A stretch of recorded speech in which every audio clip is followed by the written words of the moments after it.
అంటే ఎందుకు అంత గర్వం, ఎందుకు డబ్బులు ఎక్కువైపోయేసరికి 100 మంది అంటారు బల్బ్ ఎక్కువైపోయింది. ఈ రాష్ట్రానికి ఎవరు పారిస్తారు, సీఎం ఎవరు అంటే రేవంత్ రెడ్డి అని పేరు కూడా చెప్పలేకపోయాడు. మీకేమనిపించింది అల్లు అర్జున్ గారు అబద్ధాలు చెప్తున్నారు అనిపించిందా? ఆ అబద్ధాలు అంటే ఇక నాకు నేను తోపని గర్వం ఫీల్ అయిపోయిండు. డబ్బులు ఉన్నాయని పడేసిండు, అంతేగాని వాళ్ళు ఎట్లున్నారు, ఏ పరిస్థితులు ఉన్నారు అంటే ఏం లేదు. అల్లు అర్జున్ గారి మీద మంచి ప్రూఫ్ తోటి, మంచి ఎవిడెన్స్ తోటి అయితే పోలీసులు అయితే రెడీ ఉన్నారు. ఇప్పుడు ఏదైతే బెయిల్ ఉంటుందో బెయిల్ రద్దు కాగానే అరెస్ట్ చేద్దామని రెడీ ఉన్నారు. దీని మీద మీ అభిప్రాయం ఏంటో? నా అభిప్రాయం అంటే అన్న, ఇప్పుడు నా అభిప్రాయం కాదు, జనరల్ అందరి అభిప్రాయం చెప్తున్నా. ఎందుకంటే ఇప్పుడు ఏదో రీసెంట్గా మనం చూసినాం, ఏది అల్లు అర్జున్ ఏదో ఆడియో ఫంక్షన్కి వచ్చేసి ఒకరు పేరు అని చెప్పి ట్రీట్ అయితే అయింది.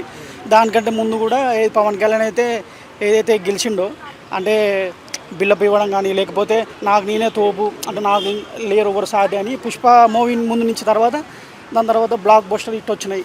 దాని తర్వాత ఇక నాకు నేనే తోపు అని గర్వం ఫీల్ అయిపోయిండు. డబ్బులు ఉన్నాయని పడేసిండు, అంతేగాని వాళ్ళు ఎట్లున్నారు, ఏ పరిస్థితులు ఉన్నారు, పోయి హాస్పిటల్లో పలకరించడం కానీ చూడడం కానీ అంటే ఏం లేదు. లాయర్లు ఏముందన్న, ఇప్పుడు ఆ కేసు ఎందుకు పెట్టిర్రు? ఇప్పుడు ఇన్ఫర్మేషన్ అనేది ఉండాలి కదా. ఇప్పుడు ఏ ఆడియో ఫంక్షన్కి అయినా ఇప్పుడు హీరో కానీ వచ్చినప్పుడు మనం అనేది ఇన్ఫర్మేషన్ ఇవ్వాలి. నేను ఇలా వస్తున్నాను, నా ఫ్యాన్స్కి ఏం కాకుండా చూడండి, బందోబస్తు పెట్టండి అని చెప్పి. అక్కడ ఇన్ఫర్మేషన్ లేదు, ఏమంటే వచ్చిర్రు రాగానే ఏమైంది, అక్కడ తొక్కిసలాడలో పేరు చంపేనాక పలకరిస్తే ఎంత లాభం, పోయిన మనిషి తిరిగి రాడు. అలా అని చెప్పి నువ్వు డబ్బులు వేరేసినా కూడా వాళ్ళకి. రీసెంట్గా అల్లు అర్జున్ గారు ఒక ప్రెస్ మీట్ అయితే పెట్టారు. అంటే ఆ ప్రెస్ మీట్లో అల్లు అర్జున్ గారు అబద్ధాలు చెప్తున్నారని చెప్పి పోలీసులు విత్ ప్రూఫ్స్ తోటి అబద్ధాలు చెప్తున్నాడని వాళ్ళు అయితే పెట్టారు. మీకేమనిపించింది? అల్లు అర్జున్ గారు అబద్ధాలు చెప్తున్నారు అనిపించిందా? అబద్ధాలు అంటే ఇక చెప్పిన కొన్ని అబద్ధాలు ఆడిండు.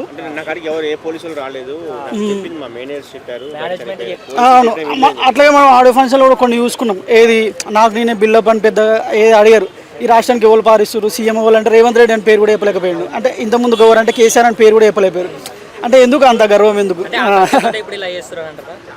అట్లానే ఏం లేదు, కాకపోతే ఏంటంటే డబ్బులు ఎక్కువైపోయేసరికి 100 మంది అంటారు బల్బ్ ఎక్కువైపోయింది, ఎవరు పట్టించుకోలేరు అనేసి. అల్లు అర్జున్ ఇంటిపై కూడా దాడి అది కూడా రేవంత్ రెడ్డి కావాలని చేయించారు బీఆర్ఎస్ పార్టీ వాళ్ళు అంటారు, మీరేమంటారు? ఆ పార్టీలు అంటే కొంచెం ఉన్నాయన్న. ఎందుకంటే మొదటి నుంచి సినిమా పరంగా చూసుకుంటే ఆంధ్ర సైడ్ కూడా మనం పవన్ కళ్యాణ్ గెలిచినప్పుడు చూసినాం. అదే పవన్ కళ్యాణ్ గెలిచినప్పుడు మనం చూసినాం. ఏది ఎప్పుడైతే ఒక నియోజకవర్గంలో ఏది అంటే పవన్ కళ్యాణ్ సైడ్ సపోర్ట్ కాకుండా వేరే వాళ్ళకి సపోర్ట్ ఇచ్చిండు. ఇప్పుడు వాళ్ళ ఫ్యామిలీ సైడ్ సపోర్ట్ కాకుండా ఇతని సైడ్ సపోర్ట్ ఇచ్చిండు. ఇవ్వపోయినా పర్లేదు, కానీ మా వాళ్ళు కాకుండా వేరే వాళ్ళకి సపోర్ట్ చేయడం వల్ల అట్లా కూడా కొంచెం వ్యతిరేకాలు వచ్చినాయి ఏది అల్లు అర్జున్ మీద. అదొకటి. ఇంకోటి మూవీస్ పరంగా ఒకటి. ఇంకోటి ఏంటిది, తర్వాత ఎవరైతే చనిపోయారో చనిపోయినాక ఏమంటే స్పందించిండు ఏది సోషల్ మీడియాలో కూడా. వాళ్ళకి నేను అండగా ఉన్నాను, 25 లక్షలు విరాళం ఇస్తున్నాను, అలాగే మీకు ఏది ఉన్నా నా దగ్గరకు వచ్చి చెప్పుకోండి, మీకు ఏ కష్టం ఉన్నా పిల్లలకి ఎడ్యుకేషన్ కానీ నేను చూసుకుంటానని చెప్పాడు.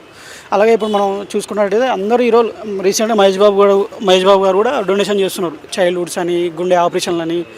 అలాగే ఇంకా అయితే ఇప్పుడు అల్లు అర్జున్ బెయిల్ పీరియడ్ అయిపోయాక ఆయన పరిస్థితి ఎలా ఉండబోతుంది? మళ్ళీ జైలుకి వెళ్తారంటారా? ఆ జైలు కంటే ఇప్పుడు ఎవరైతే కేసు పెట్టిర్రో వాళ్ళు ముందుకొచ్చి విత్డ్రా చేసుకుంటే ఏం కాదు, ఒకవేళ విత్డ్రా చేసుకోకపోతే అది నడుస్తూనే ఉంటుంది. కాంగ్రెస్ వాళ్ళందరూ అల్లు అర్జున్ మీద బాగా కోపంగా ఉన్నారు, నిజమేనా? అదైతే 100% వాస్తవమే, నిజమే. ఎందుకంటే ఇప్పుడు ఎప్పుడైతే మనం రీసెంట్గా చూసుకున్నాం, బాహుబలి రికార్డు బద్దలు కొట్టినప్పుడు కూడా మూవీస్ టికెట్ అంతా లేవు రేట్లు. బాహుబలి 1 కానీ 2 కానీ సలార్ కానీ వేరే ఏ సినిమాలైనా. ఇప్పుడు ఎందుకు మా టికెట్స్ అంత హై పిచ్ అయిపోయిన టికెట్స్ ఎందుకంత టీఎఫ్ఐ కానీ ఎందుకంత రేట్లు పెంచింది? ఎందుకంటే వాళ్ళకి భయపడో లేకపోతే మరి ఇంకా ఏం బ్యాక్గ్రౌండ్ నడుస్తుందో మనకు తెలియదు.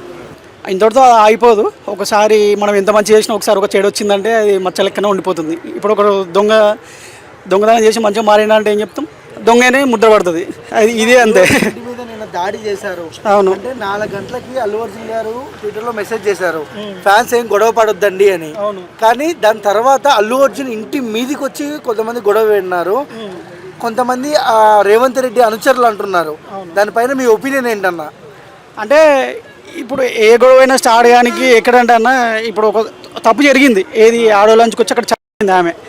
ఇప్పుడు నేనున్నా చెప్పింది వేరు, నేనున్న పోయి పైసలు పడేసింది వేరు. అక్కడ పైసలు పడేయకుండా పోయి హాస్పిటల్లో చూడడం, ఏమి ఇష్యూ వచ్చింది, ఆ ఇష్యూ సాల్వ్ అయిందా లేదా దగ్గరుండి పరిశోధించడం వేరు, మన డబ్బులు పడేసింది వేరు. అక్కడ ఒక డిసప్పాయింట్ వల్ల లేకపోతే ఇంకా పాలిటిక్స్ వల్ల ఇన్వాల్వ్మెంట్ వల్ల అందరూ ఒకటే అయిపోయారు. ఇక ఆయన కొంచెం పిచ్చి లేపుతున్నారు.